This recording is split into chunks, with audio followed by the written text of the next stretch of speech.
pagi pemirsa, Say News kembali menemani Anda dengan berita terbaru, teraktual, dan terpercaya bersama dengan saya, Afrinta Oktaviana dari kelompok 5. Inilah hasil wawancara selengkapnya.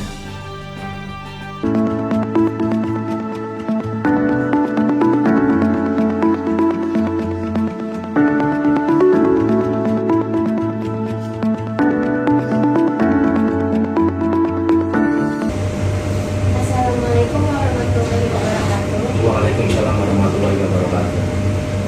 Kami dari mahasiswa Universitas Islam Syekh Yusuf ingin mewawancarai Bapak terkait strategi HRD dalam menanggapi isu anti rasisme. Pertanyaan pertama yaitu, apakah perusahaan memiliki aturan untuk mencegah diskriminasi dan rasisme? Ada, kita bikin aturan kebijaksanaan di lingkungan perusahaan. Lalu, bagaimana perusahaan memastikan semua karyawan diperlakukan dengan adil? Kita tiap sehari-harinya perusahaan, pimpinan dengan bawahan, kita di sini tidak akan membeda-bedakan itu suku, agama, ras atau bahasa. Lalu, jika ada kasus rasisme di tempat kerja, bagaimana perusahaan menangani? Kita panggil karyawan yang bersangkutan, tapi dengan cara menyembunyikan identitas karyawan tersebut. Terkecuali kita udah rahasiakan, tapi masih ada pelanggaran diskriminasi atau rasisme di kalangan perusahaan, kita bertegak lebih tegas lagi. Lalu bagaimana peran HRD dalam menangani isu anti rasisme di tempat kerja? Kita tanggapin secara eksklusif dan tegas. Apabila ada pelanggaran, kita bikin aturan yang lebih signifikan. Lanjutkan ya Pak. Siap. Pertanyaan selanjutnya tentang rekrutmen dan kesetaraan kesempatan. Bagaimana perusahaan memastikan proses rekrutmen adil untuk semua orang?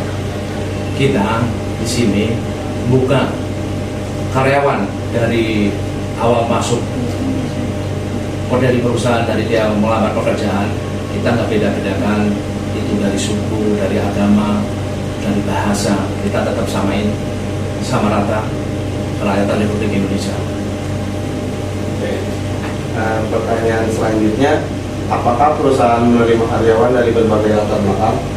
Menerima, kita nggak pilih itu dari mana asalnya. Kita berkomitmen menyejahterakan karyawan yang belum mempunyai pekerjaan tetap. Selanjutnya pertanyaannya, bagaimana perusahaan mendorong keberagaman dalam tim kerja? Kita mendorong kebersamaan di dalam bekerja.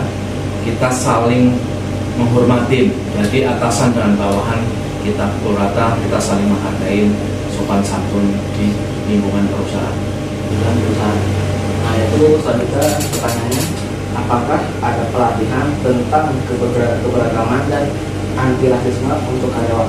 Ya, kita bekerja sama dengan organisasi yang ada di perusahaan, jadi kita praktekin di tiap harinya. Jadi dari karyawan, pimpinan maupun bawahan kita praktekin, kita saling menghormati, saling menghargai. Jadi kita nggak membedakan karyawan itu lama maupun itu baru. Itu bagaimana perusahaan membantu karyawan memahami pentingnya menghargai perbedaan?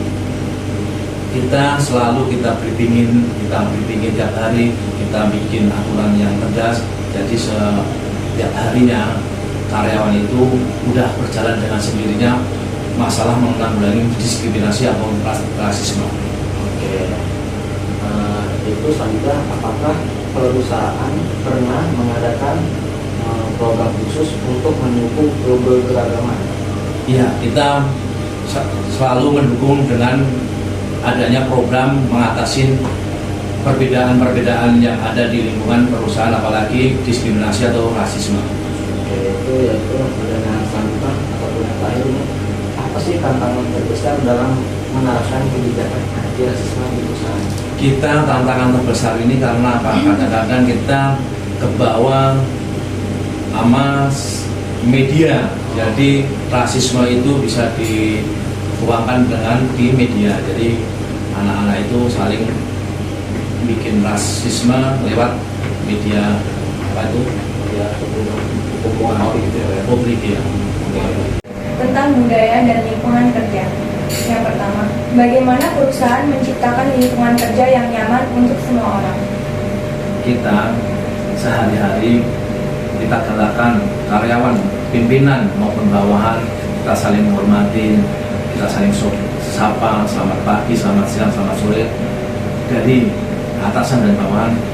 Jadi masalah diskriminasi atau rasisme akan hilang dengan seperti yang dijalani oleh karyawan dan pimpinan.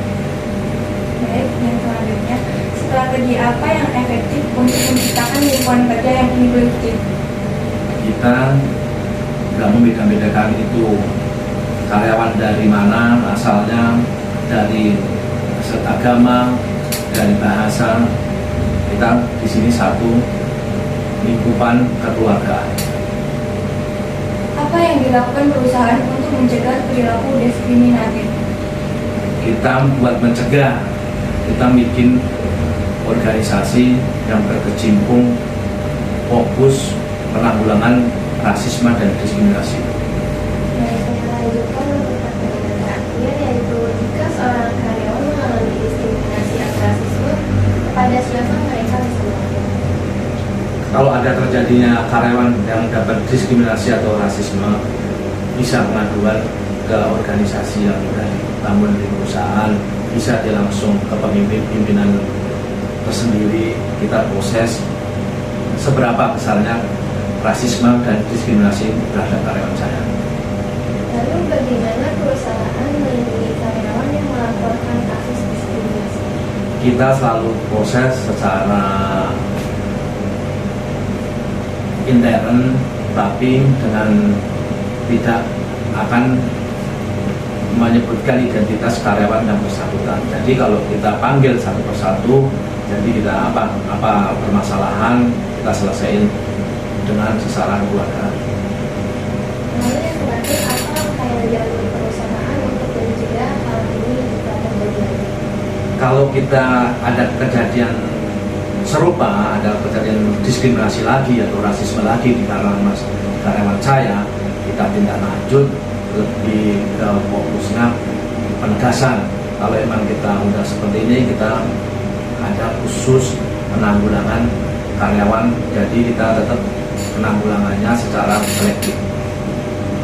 Baik, Pak, mungkin hanya segitu saja wawancara dari kami. Kurang lebihnya mohon maaf. Kami dari mahasiswa Universitas Islam Syekh Yusuf izin berterima kasih karena sudah meluangkan waktunya untuk berwawancara. Sama, terima kasih. Dari PT saya mengucapkan terima kasih atas kedatangan dari mahasiswa dan mahasiswi atas kedatangannya di perusahaan saya.